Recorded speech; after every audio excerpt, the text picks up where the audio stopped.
Saking bahwa kapan ini belum tepat. Saya ulang salam sekali lagi. Si Maya dikejar buaya, yang jawab salam saya itu akan cepat kaya. Amin. Beli beras, jangan lupa beli sayuran. Yang baca aminnya keras, pengen kaya beneran. Assalamualaikum warahmatullahi wabarakatuh.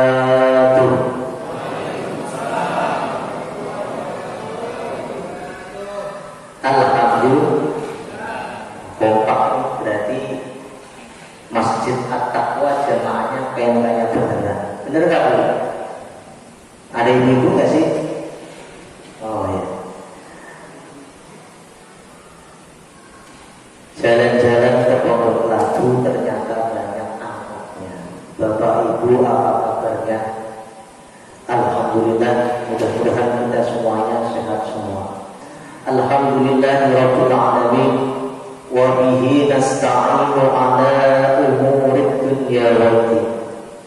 Wassalatu wassalamu ala asyrafil anbiya'i wa imamil mursalin sayyidina wa maulana Muhammadil mab'uthi rahmatan lil alamin wa ala alihi wa sahbihi ajma'in. Amma ba'd. Fadilatul muhtaramin, para alim, para ulama, semua jamaah sholat isya dan tarawih di masjid yang mulia ini, mudah-mudahan Allah Subhanahu wa ta'ala memberikan kita kesehatan. Karena apa? Karena dengan kesehatan inilah kita bisa menjalankan kewajiban kita berpuasa maupun sholat jamaah di masjid yang mulia ini. Alhamdulillah. Karena pada dasarnya ada dua nikmat yang sering dilupa oleh kebanyakan manusia. Yang pertama adalah apa Bu? As-sihhah, kesehatan. Yang kedua al-faragh, kesempatan. Berapa banyak orang yang diberikan kesehatan tapi tidak diberikan kesempatan? Kira-kira bisa datang ke masjid ini apa tidak? Jawabannya tidak. Begitu juga berapa banyak orang yang diberi kesempatan sehat walafiat tapi punya penyakit, baik penyakit batin maupun penyakit yang nyata. Nah, makanya kita harus bersyukur atas nikmat kesehatan dan kesempatan. Suatu ketika Siti Aisyah bertanya kepada suaminya yang bernama Nabi Muhammad sallallahu alaihi wasallam. Pertanyaannya sepele, wahai Rasul, kenapa engkau ibadah mati-matian sampai kaki engkau ini bengkak? Padahal engkau ini dijamin masuk surga. Padahal engkau ini orang mulia di atas bumi ini, orang yang pertama kali memberikan syafaat di akhirat kelak. Kenapa engkau wahai Rasul ibadahnya mati-matian seperti ini? Jawaban Nabi mudah. Aku hanya ingin menjadi hamba yang bersyukur. Kenapa demikian? Karena pada prinsipnya orang yang bersyukur hidupnya akan makmur, usahanya tambah subur, bahkan keluarganya ini akur. Nah, ini nikmat yang luar biasa bagi orang yang bersyukur, walaupun tidurnya seringkali mendengkur. Nah, makanya ini jaminan bagi orang yang bersyukur, Allah akan memberikan banyak nikmat. Tidak hanya di dunia, tapi juga sampai di akhirat. Sebaliknya orang yang ingkar, hidupnya akan sukar. Enggak percaya, buktiin, Pak.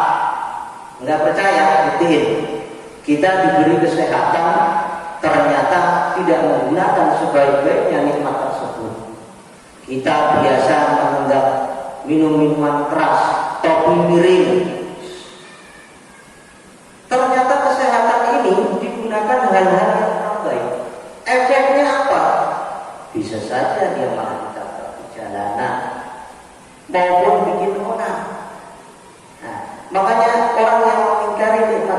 tersebut, ya emang hidupnya akan susah. Kenapa demikian? Allah sudah berfirman di dalam Al-Quran, la in syakartum la azidannakum. Kalau kita mengkaji Al-Quran secara mendalam, di situ ada lam taukid, la azidannakum. Yang pertama ada lam taukid, yang kedua ada non taukid. Maksudnya bagaimana? Jadi ayat ini menegaskan orang yang bersyukur pasti. Jadi nggak ada keraguan sama sekali. Allah akan menambahkan nikmatnya. La azidannakum wa la in kafartum inna 'adzabi lasyadid. Nah, ini ancaman bagi orang yang ingkar. Hadirin hadirat rahimakumullah. Pada kesempatan kali ini, panitia mana? Ini saya kultum kuliah 7 menit apa 70 menit ya?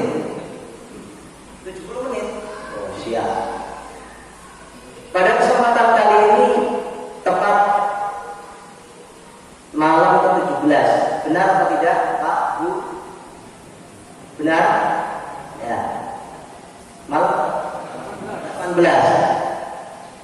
Ini menegaskan bahwa Ramadan fenomenanya adalah saat kita masih bulan Rajab, doanya kenceng, Allahumma barik lana fi Sya'ban Rajab wa Sya'ban wa ballighna Ramadan.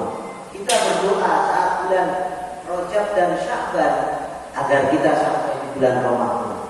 Tapi sayangnya ini fenomena yang terjadi saat awal Ramadan, umat Islam mengalami kemunduran.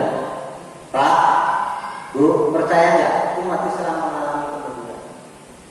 Dalam hal apa? Soft barisan sholatnya itu mengalami kemunduran. Tapi di akhir-akhir Ramadan umat Islam mengalami kemajuan. Dalam hal apa? Softnya makin maju. Nah, maka ini awal Ramadan jamaahnya mudah. Pertengahan Ramadan biasanya yang ramai mana? Mall sama pasar. Enggak percaya survei saja. Oh, yang belakang kayaknya letup gitu. Oh, Pak Ustaz berarti pengalaman dong. Lewat dulu, Pak. Saya lewat mau dari Pamulang ke sini. Ternyata survei membuktikan yang di pasar dengan yang di masjid ternyata banyakkan yang di. Maka nikmat kita bisa di bulan Ramadan ini gunakan semaksimal mungkin.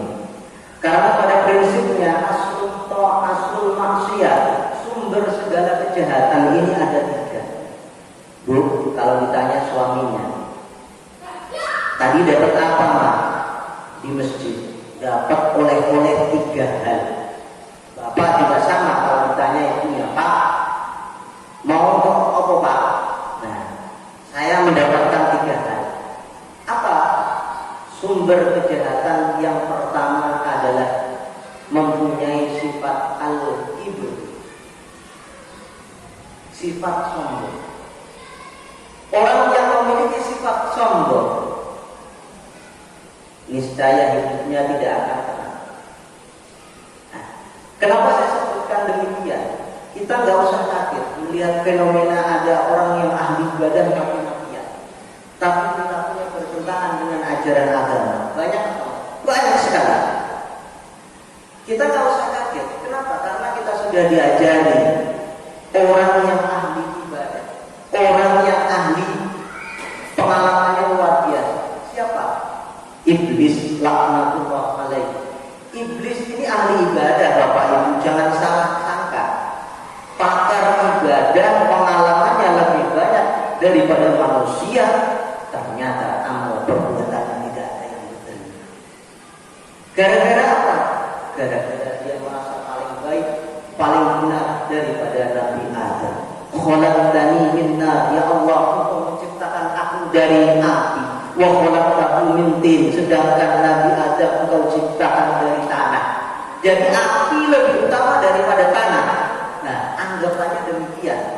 Gara-gara memiliki sifat sombong inilah ibadah yang puluhan bahkan ratusan tahun tidak diterima oleh Allah Subhanahu wa ta'ala. Yang kedua, pertama sifat sombong, yang kedua sifat